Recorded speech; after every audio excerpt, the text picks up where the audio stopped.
Well, hello there and welcome back to the next part of this F1 2020 My Team career mode with a little Minardi team making progress in Season 2, hoping to carry on here at the Chinese Grand Prix, the first time that we've raced here on this game. So the workstation then before practice, let's have a look at the weather. So FP2 and FP3 is going to be running wet conditions, which is disappointing. Qualifying in the race is going to be overcast.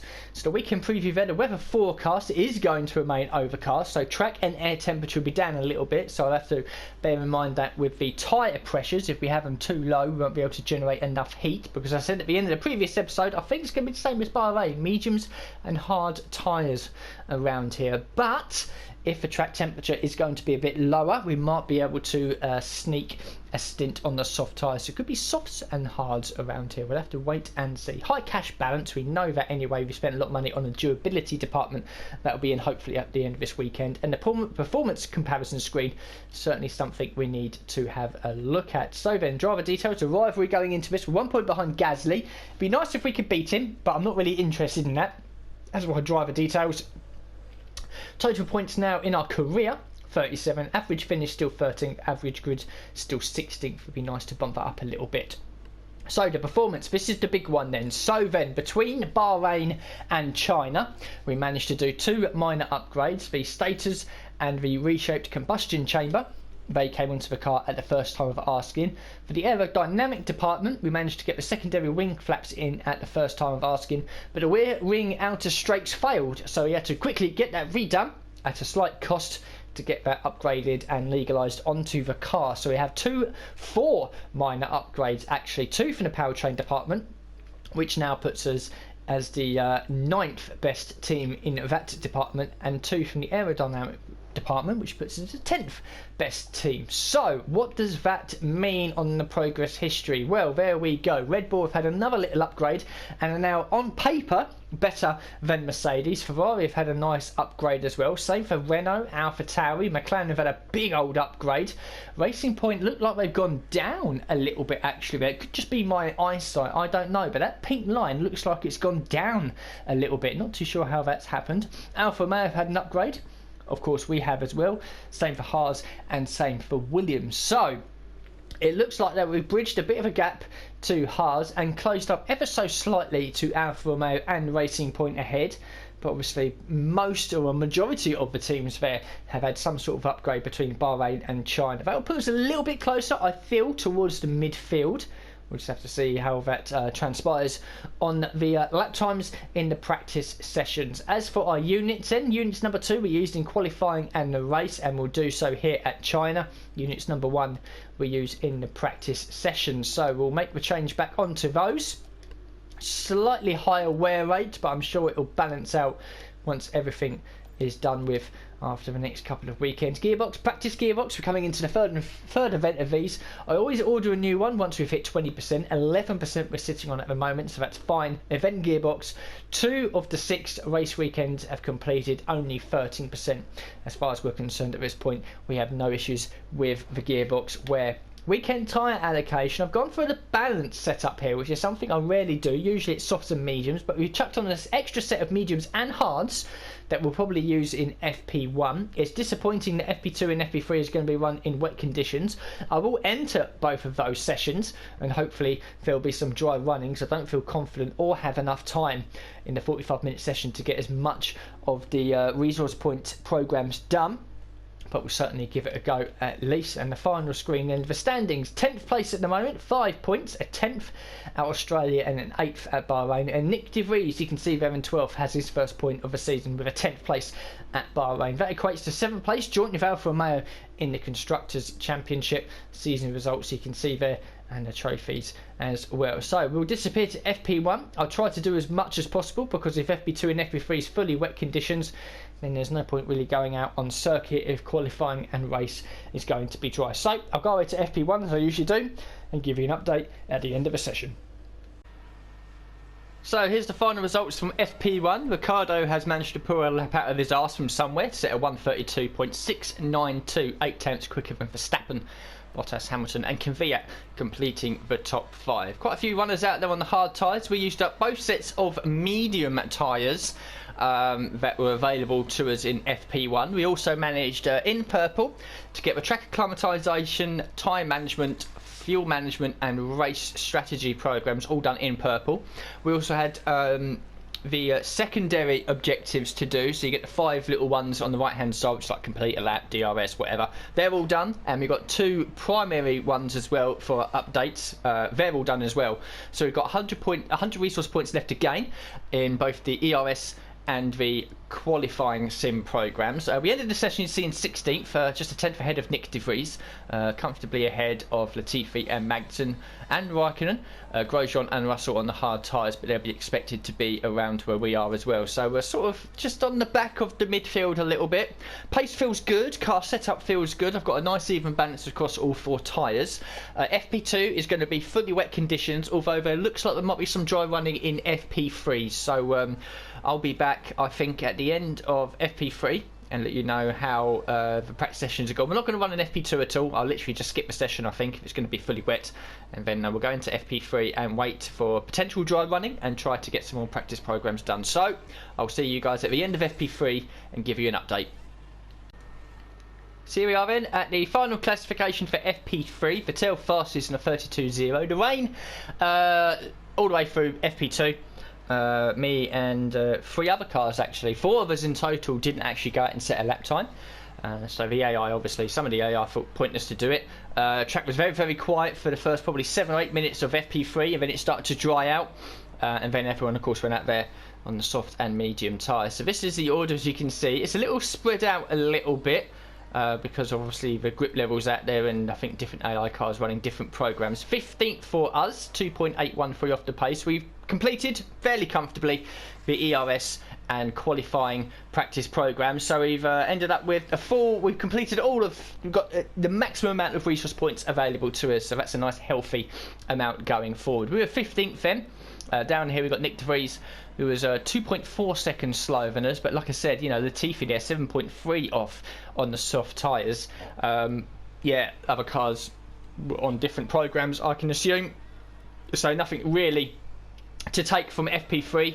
Obviously this was our qualifying lap time, and usually would be a lot closer to the front than being down in 15th place. So yeah, the FP3 times are a bit weird, but I'm happy with the car. I've made no changes to the setup at the end of FP1, so I'm quite happy with the balance of the car as well. The soft tyres really won't work. I did the ERS and the qualifying program, both of them on the same set of tyres, and I did it on the first lap. So that's an out lap, a flying lap, and then the in lap twice. So that's 6 laps, 2 of which were taken at full throttle, and the percentage wear is nearly at 40%.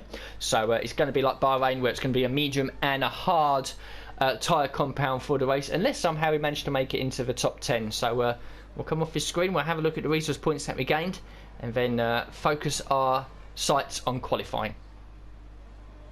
So the resource points, 687 from me, 220 from Nick De Vries, takes it up to 2200. Nice amount. 24 and 20%, 44 in total, which is pretty much what it's been every time we're on this screen.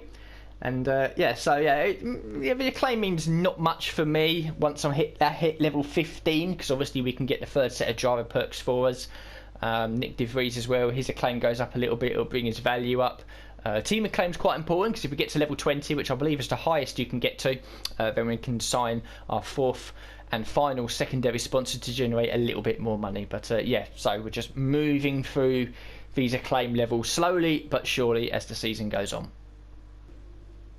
So back at the workstation then, before qualifying. Overcast conditions for both, no sign of rain as you can see, so it's going to be cool conditions out there. We run on the medium and the hard compound tyres, should provide decent grip.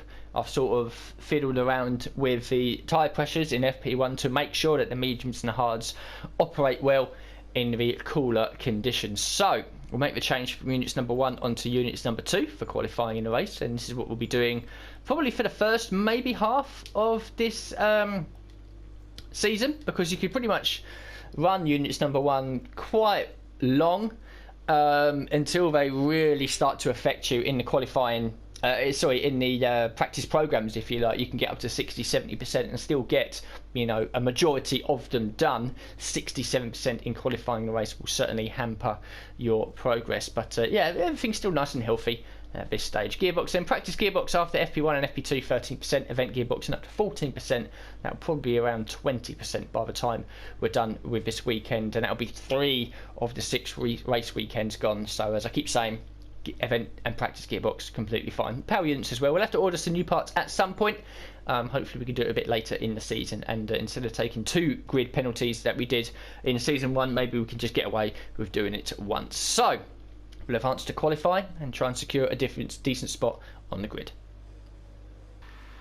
So a minute and a half has gone in the qualifying session. A handful of cars out there at the moment on the circuit. We've got 3 sets of soft tyres and a set of mediums, which will hopefully carry over into the race. Maybe we could do a medium soft strategy, but I think mediums and hards will be the way to go. So the car setup then, drain a little bit of fuel out. Aero 6.7, very similar to Australia. Transmission 55-55. Suspension geometry to the right and to the left.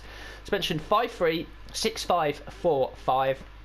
Brakes 153% on the bias, and the tyres 1 click down on the right side, 2 clicks down on the left. I wanted to drag them down a little bit lower, but the track temperature will be a little bit less. I'm expecting around 23-24 degrees in the race, because there will be a lot of cloud, a little bit more cloud cover, and so I want a bit of pressure in there to obviously keep the temperatures in the tyres. Certainly running the mediums and the hards. No one's set a lap time yet, but that's fine. So we'll jump out on the garage now. Track starts to fill up a little bit. We'll do definitely 2 runs, maybe 3, depending on what our first run is going to be like. Aiming around about to beat both the Haas, Williams and my teammate. So that'll put us into 17th place, and maybe we can sneak someone else in the midfield as well. So yeah, I mean, we was 15th for Australia. Probably should have been 15th if we didn't make a mistake on our final run in Bahrain, but we started 17th. So yeah, I think 15th to 17th really is our target now, when last season it was obviously to be P19. Get out of the way of Hamilton. And so this is the Chinese Grand Prix circuit. It's been on the calendar every year, apart from 2020 with the whole coronavirus thing going on, since 2000 and I'm going to say 4. I'm going to say 2004. The design of the circuit, looking at the track map, is very similar to a Chinese symbol, which means something, I don't know what. But Sector 1 is pretty much just 2 big corners, really. Turn 1 tightens into Turn 2, and then Turn 3 is a very tight left-hander. Then you've got the kink of 4. And then Sector 2 is made up largely of that left-right section and the double lefts just through there. And then, Sector 2, and then Sector 3, we've just crossed the beacon for that. So you've got the tight left-hander, there's the DRS line, 2 DRS zones here. And there's a long right-hander. That's a grandstand there on the left-hand side. It's never had people in it as far as I'm aware. And then we've got the back straight here, which is 1 kilometre long. And the DRS line is just down here as De Vries makes his way through. So we've got 1 DRS here. And then at the end of this long straight, we've got a very tight hairpin. Yellow flags for me, don't worry about that. And then we've got the second activation point for the DRS along the main straight before the final corner. So it's not a bad circuit really. It's not one of my favourites, don't get me wrong, but it does have a nice flow to it. And if you hook up a nice lap here, it is very rewarding. So final corner now. There's 1 wide, so that's a good start. Open up the DRS and let's push it for our first run.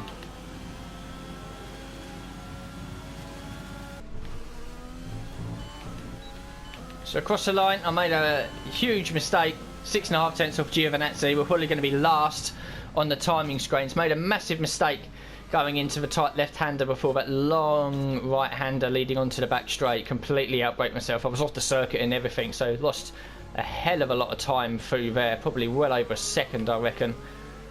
So we'll allow the Toro Rosso, Alpha Tauri through. And we'll have a slow tour back to the pits. So back in the garage end, 9.5 minutes left of the session. I'm only going to do a second run, so we'll make the change onto the soft tyres straight away. I'm not going to make any changes to the setup. Yeah, in fact, well, yeah, I reckon we lost around about a second, maybe a little bit less. So if it was a second, it would be a 2.3, which put us into the P15. 18th in the speed trap isn't too bad considering you're usually last. Yeah, so actually genuinely ahead of Latifi. You can see there are sector 3 time was a 41.0 because the split from the end of sector 2 to the beginning of sector 3 is just before that corner. So yeah, definitely a hell of a lot slower in sector 3 compared to everyone else. You can see here, really looking at this, there's a 6/10 gap here between the true midfield and the guys at the back, which is consisting of both the Minardi drivers, both the Alfa Romeos, both of the Haas cars, and then Russell and Latifi in the Williams. So quite an obvious split there, really, with the back 8 compared to everyone else. Yeah, so just over 8 minutes left. We'll go out towards the end of a session, and hopefully we can nail it on our final run.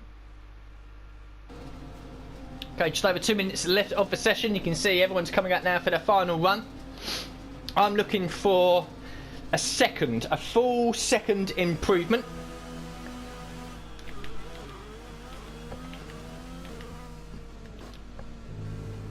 Last car out on circuit, so I might have to push a little bit here, which is not ideal.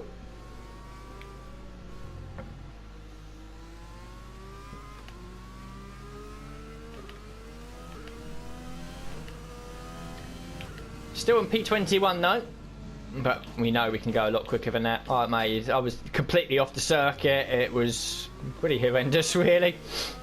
The mistake I made. So yeah, there's a 6/10 gap between 15th and 14th. The target is to be P15 if we can. Sun breaking through a little bit. I've also, for the eagle-eyed viewers out there, made a change to the livery. Basically, the white and the yellow has been reversed. So what was white is now yellow, what was yellow is now white. So the first couple of races, you've just seen that we would have had a white halo. It's now yellow. So 10 points to you if you noticed the subtle change. I was not happy with it being the way it was, really. From the side-on view, the side pods are more white than yellow, so that's what we've done. So yeah, just a little visual change here to the car, which obviously you'll see once we're back at the headquarters after this race. But let's focus on our final lap now. Let's not mess up the final corner. Slightly better this time. Okay, let's find that second. Keep your eye on the delta time on the right hand side.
Oh, it could have been a lot better. It was 1.7 up. Where's it going to put us? 16th. 16th. We should have had 15th. Yeah, so we were coming into the place where I made the mistake. We were 7/10 up. Then we were 1.7 seconds up once we managed to get that right. So we did lose a second there. And then unfortunately I lost basically the 7/10 that I'd gained over the rest of the lap. At the hairpin, outbroke myself just a little bit too late.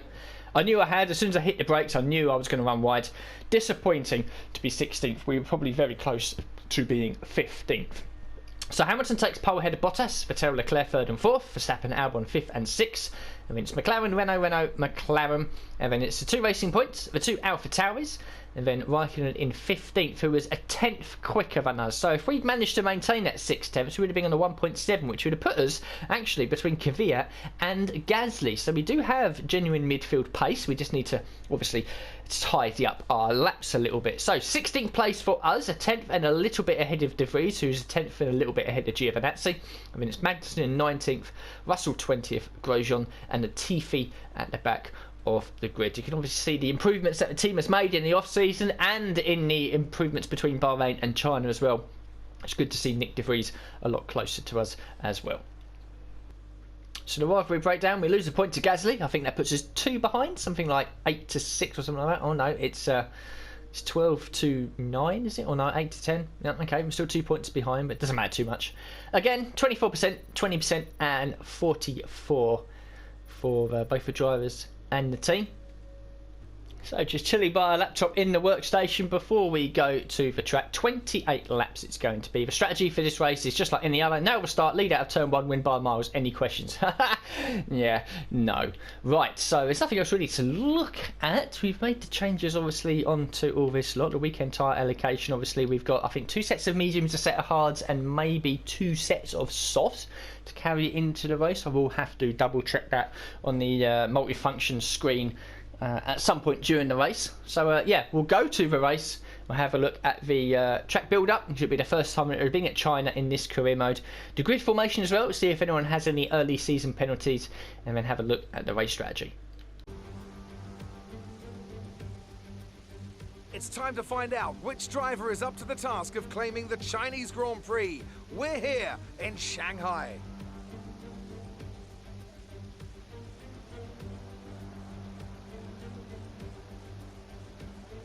We start a lap here at Shanghai with the long, difficult right-handers of turns 1 and 2, the first of 16 corners that make up this 3.3-mile circuit. The incredibly long back straight provides the best passing opportunity of the lap, with speeds in excess of 200 miles per hour before the braking zone of turn 14.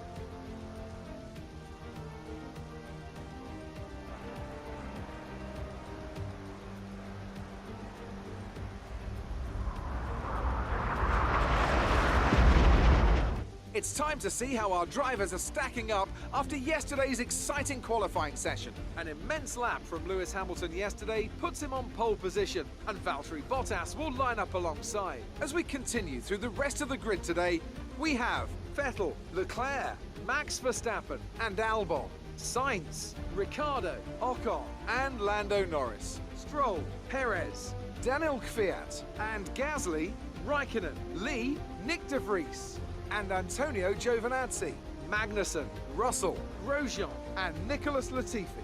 It's almost time for the lights to go out, so let's head down to the track and get this Grand Prix underway. Okay then, so on the grid, P60, no one has any penalties. In fact, I don't think there'll be that many out there this season. Now into the second season, I should say, all of the teams would have focused on their durability a little bit in season 1 and obviously into the first few races of season 2. So we'll see some good penalties later on in the season, but nothing at the beginning. Mediums onto hards, yeah, kind of makes sense really. We'll do this one though. We'll edit this strategy. Soft, medium, medium. We can do. So there is a viable strategy for us, depending where we are. If we get a sort of safety car around about lap 7 or 8, we could pit off of the mediums, go for a set of softs. That will take us to around about lap 15, and then maybe go on to another set of mediums. So we'll start on the medium tyres, or should we start on the hard tyres? Sort of gambling here on a safety car within the first 10 laps. Which is what I don't want to do. I don't want to be gambling on safety cars. We'll start with 1 lap's worth of extra fuel like we normally do. But I think mediums onto hards is probably the ideal strategy to do. I reckon most people are going to be around us on the mediums. I can't really see, unfortunately. I can't look behind me either. See what else, what tyres everyone else is on. We'll start on the medium zone, the mid-range tyre, and we do have scope to change it. We've got softs, we've got another set of mediums we can use, and the hards as well. So we'll start the race. And it looks like Raikkonen is on the softs. Everyone else around us looks like they're on the mediums, including our teammate. Top 10 will be on the softs, of course. So it could be a similar race to Bahrain, where the top 10 pretty much locked into the two-stop strategy, soft, medium, mediums, or soft, mediums, or soft, hards, whatever they decide to do, whilst everyone outside the top 10, possibly including Raikkonen, starting on a fresh set of softs, might be looking for the one-stop strategy. Of course, we saw in Bahrain the 2 racing points used the strategy well, starting 11th and 13th, just outside the top 10, to do the softs onto the hards, when everyone else pretty much went mediums and hards. And that catapulted them, both the cars, up into a top 5 position. So, yeah, I think this is going to be similar to Bahrain. I'm starting on the inside, and I want to kind of get across to the outside for turn 1 and sort of scoop my way around the outside into the tightening for turn 2. Then we'll have the inside for turn 3. That's always seemed to have worked quite well for me in the past.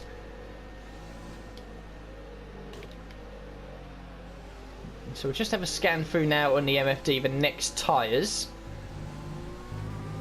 So we do have sets of mediums and softs that are fresh, that's good.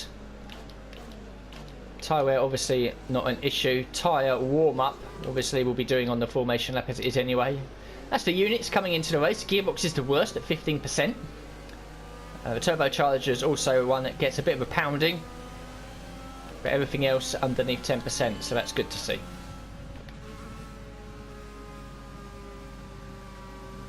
Targets for this race, of course, number 1 is to finish. I think we've got an outside opportunity for some points. I think our pace is a lot closer to the midfield than what it was in qualifying. Of course, we lost 6/10 on our final run, which would have put us between the Toro Rossos, and that is a true, if you like, midfield really. These guys in the Alfa Romeos, Haas as well, they're sort of back with us, if you like, in terms of development and overall pace. So to be fighting the Toro Rossos and the McLarens and all that is where we want to be and where we can be in this race. So the AI takes control, brings us back to our grid spot of P16, so 15th, 17th and 16th, where we started the first 3 races of this season, and both of the first 2 finishing the points. Hopefully we can keep that run going.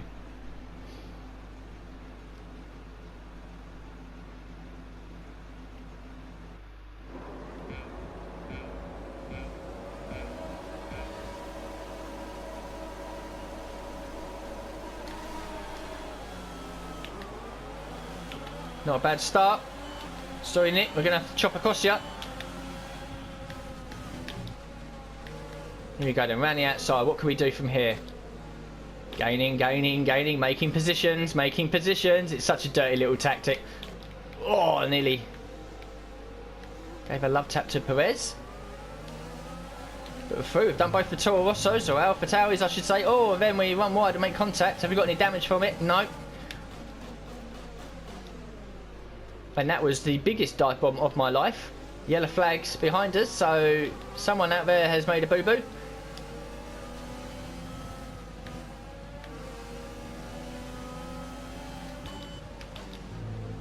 It's P12.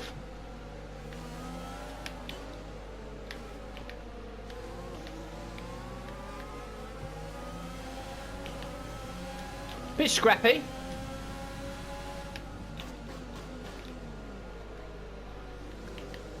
But we've gained 4 positions, which is what I want.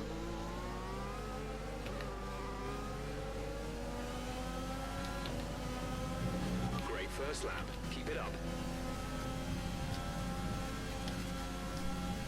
We can really hammer the ERS along this back straight.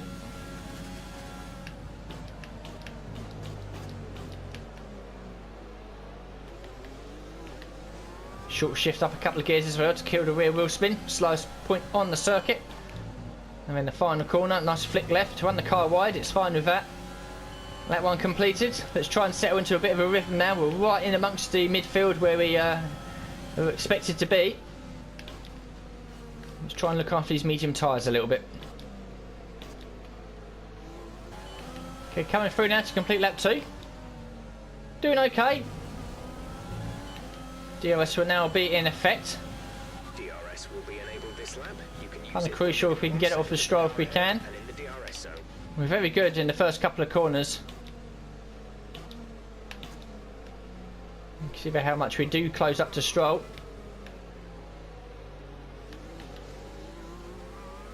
And the biggest overtaking opportunity is going to be along that back straight though, with the DRS as well. Feeling comfortable though. Running to a little bit of a pace. I'm not pushing 100%, probably 90%. So I want these medium tyres to last. You know, we can't think about a potential safety car. Overtake and burn some of this energy. We've got to run this race according to the race strategy. It's doing okay so far. Think you can get past? Make use of the overtake. We've got a yellow flag behind us. Looking at the track map, I think that's an AlphaTauri that's blown up very early in this race. Changes nothing for us. We remain in P12. Might bring out a safety car though once the notification pops up. There we are. Gasly's at the race. They are out of the race. And we get nothing for it. So no safety car, no VSC. DRS off the Stroll. Away from the car ahead. Let's see if we can We're dropping Raikkonen in P14 as well, who's on the soft tyres, so that's crucial. 7 seconds. And I'm the meat in this Racing Point sandwich at the moment.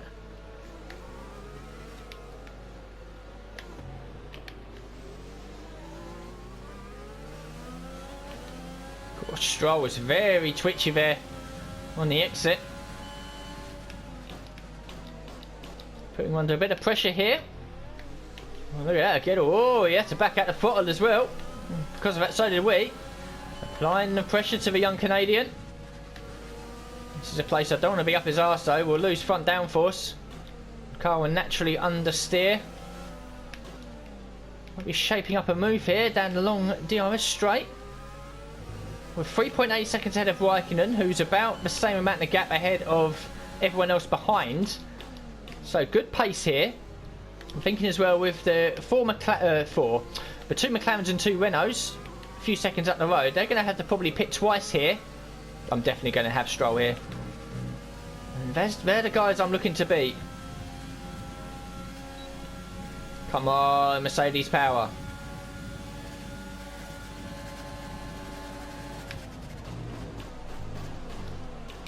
Oh, it's so deep. Where's Perez and all this? Okay, it was our first attempt to get past Stroll as we batter the bollard. Hamilton already in the pits. That's early. Definitely two stopping for him. So up to P11. This is a race that's going to develop. I think I've got the beating of the Racing Points. But both of them and us are going to be going long. One-stop strategy, I would assume. The target really is to beat both of the Renaults and McLarens ahead of us, and if we do that, we're looking at a P7, P6 if we manage to get past Stroll. Everyone else behind us, from sort of Perez down really, is not a factor. Raikkonen is now over 4 seconds behind, and he's a few seconds clear of the likes of Kvyat, the Haas, the Williams cars. So I'm going to shut up now for the next few laps. See what happens when everyone pits off of the soft tyres ahead of us.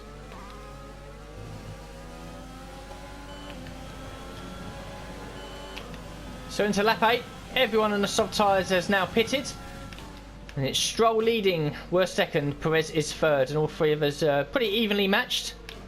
Nice together as well. I'm able to save fuel and ERS behind Stroll as well, which is going to benefit us a little bit when we find ourselves inevitably not being pulled along by a Racing Point. We need to push. Tyres as well feel okay. Halfway through their life cycle. In fact, over halfway through their life cycle. So this is looking good for a positive result. Okay, into lap 12 now. Stroll has started to push a little bit. We're keeping with him and dropping Perez. You can see he's now 1.6 behind, when for the last half dozen or so laps he's consistently been in my DRS, as I have with Stroll. So we're starting to push now a little bit. Our pit stop is looming up. Hamilton, you can see there in the fourth, is 11.5 seconds back and will be catching us pretty quickly. But we're still consistently pulling away from the rest of the midfield. I did have a look at the race director because information should be available to me as it would in real life about who's on what tyres, so yeah, have a look at the race director. Apart from Hamilton, all of those on the soft tyres pitted for hards, so the indication is that they are 1 stopping, not 2, which is slightly disappointing. But if we can keep this sort of pace up, and those guys on the hard tyres now being stuck behind the slower guys in the midfield, we may very well come out amongst them on a fresher set of hard tyres as well. So chance of points remains good.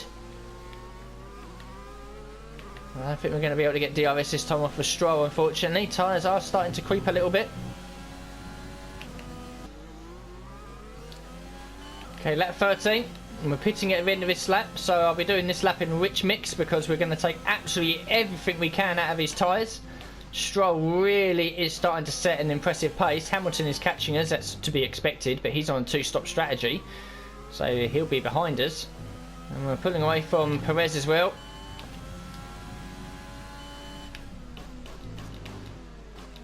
Oh, a little bit deep there. That's what she said.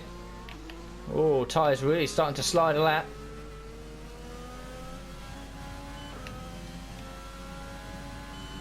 This is going to be crucial though, really, where we rejoin. I want to be in front of the Kvyat train. If we rejoin sort of behind that or in the middle of it, that's really going to hurt us. But if we can rejoin in front of that, and there's 17 seconds there, I think we can do it in 17 seconds, can't we? Anyway, here we come.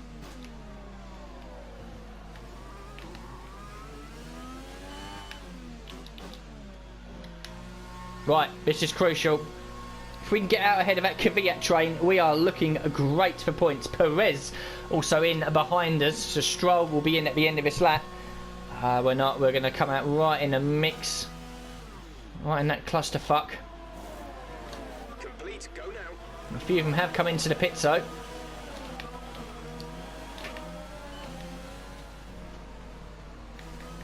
Right, and P10 then, right amongst these guys. Some of them still have to stop, but not many. See, we're ahead of Ocon and Sainz, legit. They don't need to pit again. Can we get the jump on Stroll though? That would be crucial.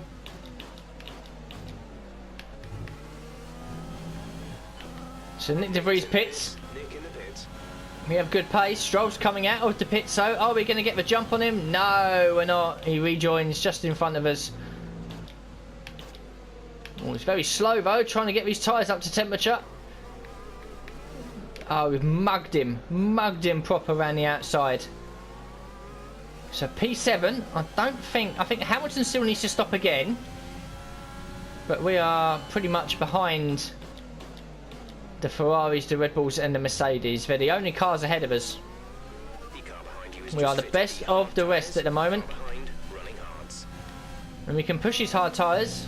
So we can do 13 laps on a set of mediums comfortably. We can definitely do 15 on a set of hards.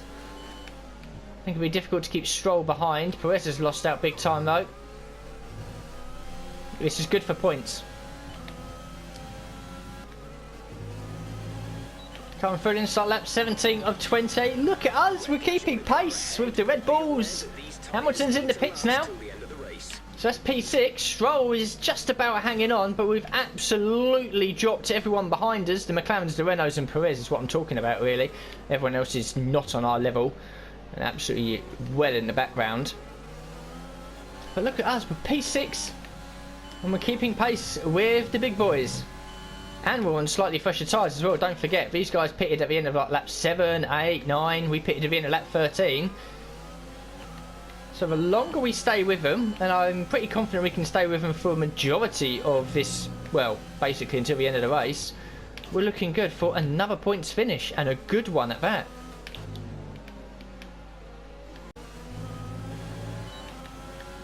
So coming to lap 19 then, 10 laps to go. Hamilton on his aggressive 2-stop strategy. He's now right out behind Stroll, so he's going to pass Stroll. I'm not going to put up any fight against Hamilton. He's going to be on far superior tyres. And it'll be quite interesting to see where Hamilton manages to end up. I mean, I'll make life a little bit difficult for him, but if he's sort of shaping up a move, I'll let him go. The real battle really is keeping Stroll behind and putting a bit of unwanted pressure, if you like, in Albon's case, on him. So we're looking at a P7 here, a net P7 once Hamilton does finally get past Stroll and ourselves. But we're still hanging around these big boys. We're not falling away.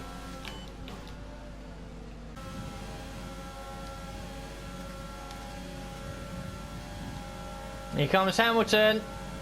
Up the inside he goes. Drops us down to P7. I'm fine with that. It was always going to happen, really. What I'm hoping now is that he disturbs Albon a little bit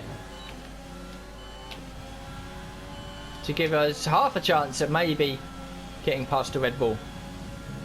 This has been a fun race, so I've enjoyed this. This pace is strong, but be aware your tyres need to go the distance. Yep, no worries, Jeff. We're doing okay. So 3 laps left to go. I'm about 1.5 to 2 seconds behind Albon, who's battling Leclerc. Hamilton, meanwhile, I think is now up to 4th. He might be able to get himself in the podium. We've increased our gap over Stroll now to just over 4 seconds. We're pretty comfortable. I'm braking at just the right points where I need to. Got this circuit pretty hooked up now. And I've been using a little bit more of my ERS as well, just to make sure that we do have a gap to Stroll, because these tyres are starting just ever so slightly to give me a bit of a bother. But there's 2.5 laps to go.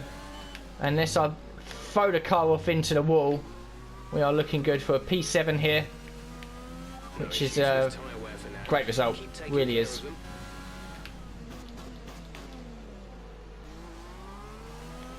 Okay, coming to the final corner now to start our final lap. You can see that Stroll is now starting to catch us a little bit, but we've got a comfortable gap. We've dropped off the back of Albon and Leclerc. That's more just me just backing off just a little bit and just trying to take it easy last couple of laps, because we aren't going to pass these guys, and it's all about just trying to secure this P7, which we should do. Tyres are now starting to struggle a little bit. You can see there that is the wear rates. But like I said, unless we make a massive fuck up, I can't see us losing this P7. And what a P7 is going to be as well. It might not have been the most entertaining race, but I think the way our car is now, and certainly with the strategies that other people put out there, it's more about just the consistency is so crucial. And if you remain consistent and fast, you'll be rewarded with some points, and that's exactly what we've managed to do in the first 2 races. Well, not a lot of overtakes happened. Not a lot of overtakes from others have happened here today. I don't think we've, apart from obviously the start, I don't think we've actually legit overtaken anyone on the circuit. It's all been down to strategy, and I think that's the way the season's going to go. Down the back straight now then.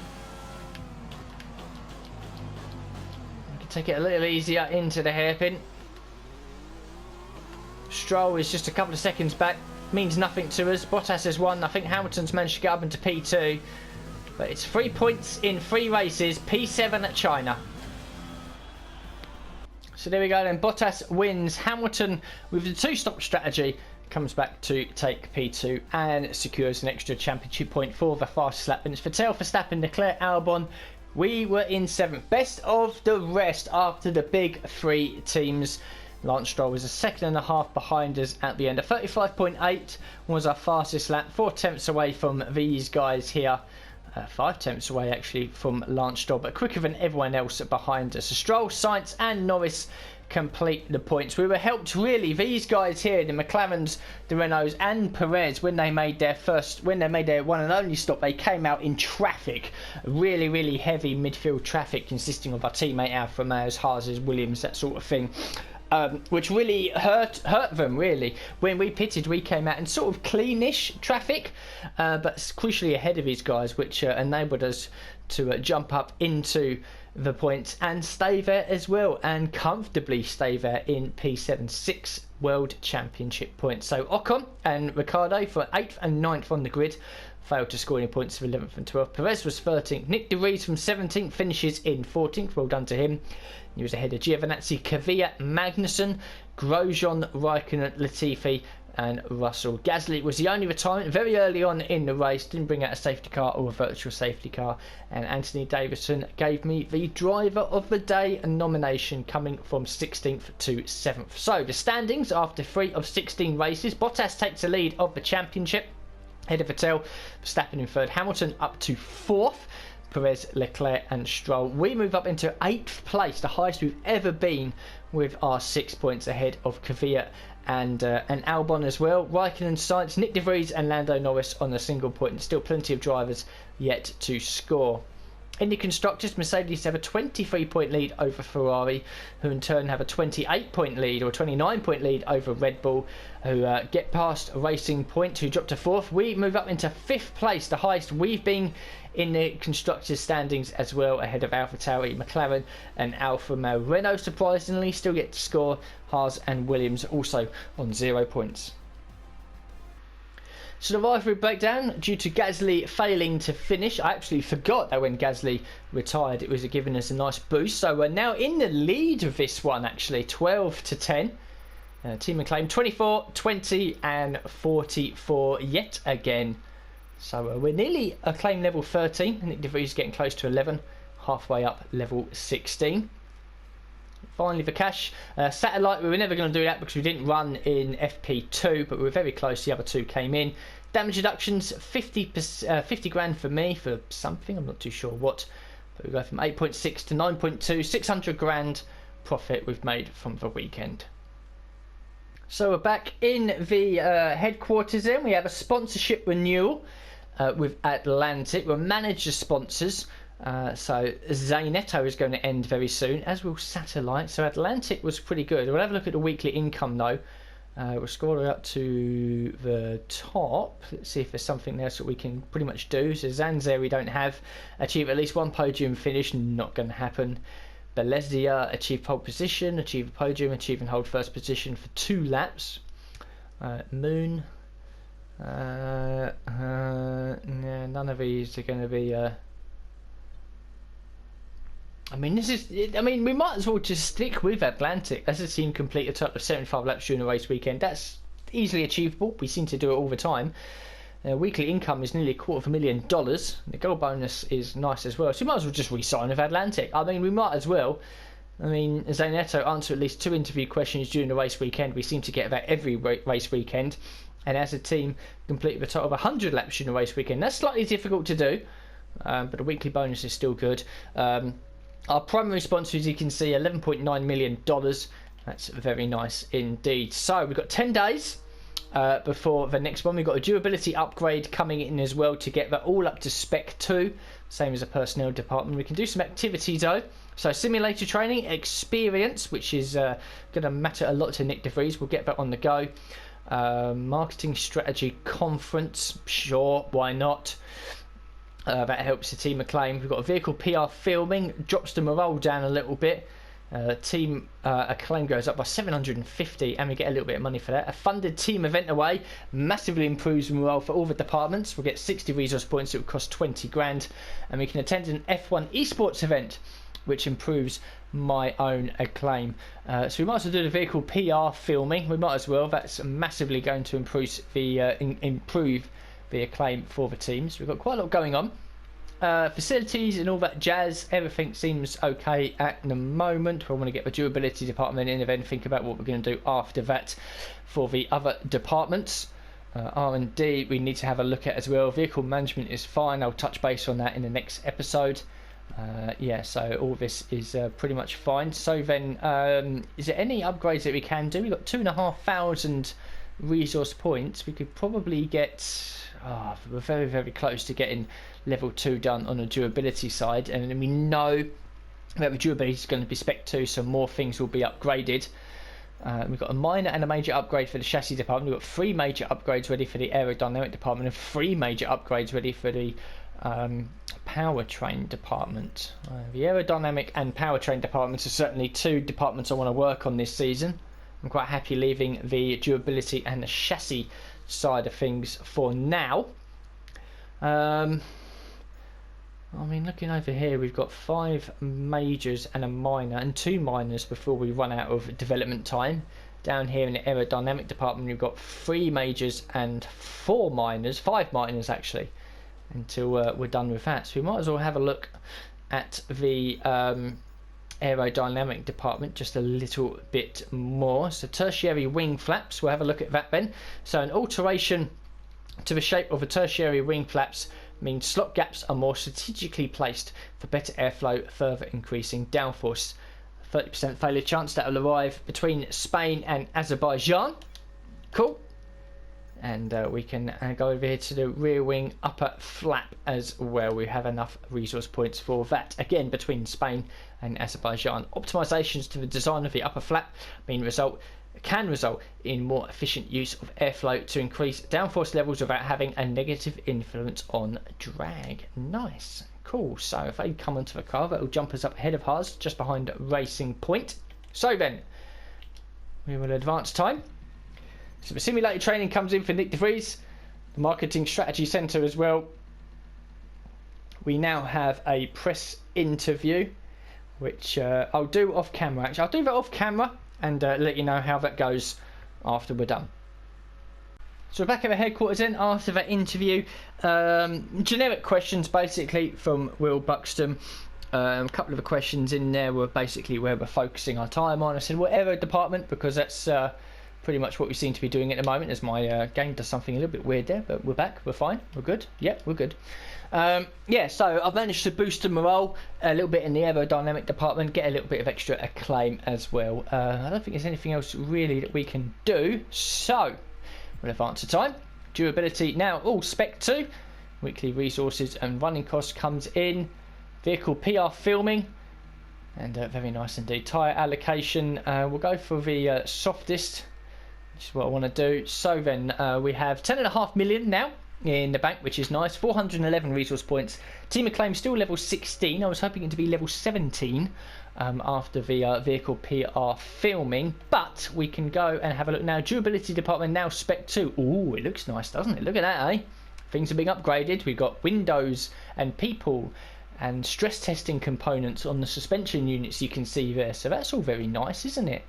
Powertrain department still needs an upgrade. Personnel, obviously, that looks a lot better now. He's actually got proper monitors, and that's me in the seat there, and a proper sim rig as well that moves around with the bumps and the corners with the sim training that you do. So the durability department looks quite nice, doesn't it? So very good indeed. Right, R&D.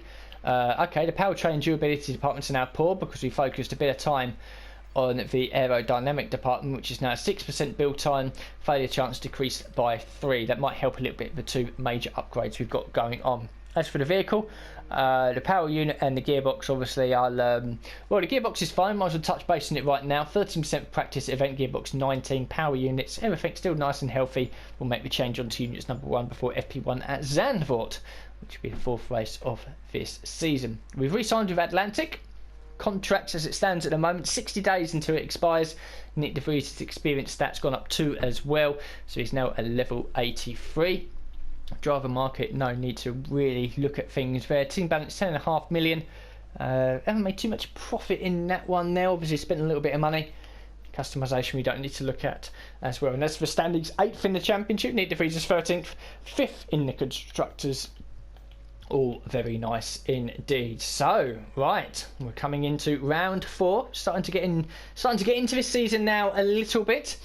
Points in the first 3 races has really helped our cause a little bit. We're getting some more upgrades penciled in for the aerodynamic department, improving Nick de Vries as well. We've got the durability department up to spec 2, so we'll probably get another department up to spec 2 before the next couple of races.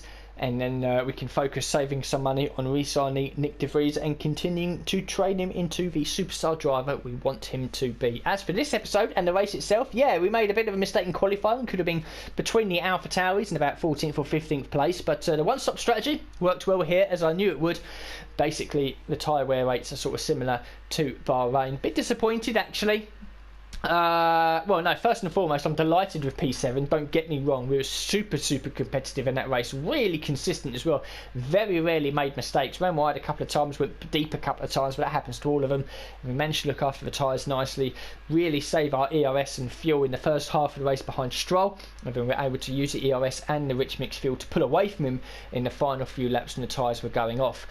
If the leaders had 2 stops instead of 1 stopped, there was a possibility of maybe having a few extra points and positions, but overall it's been a really good start to the season. I'm hoping to carry that on into Zandvoort as well. So thank you very much for watching this episode, and I'll see you all for the next one very soon.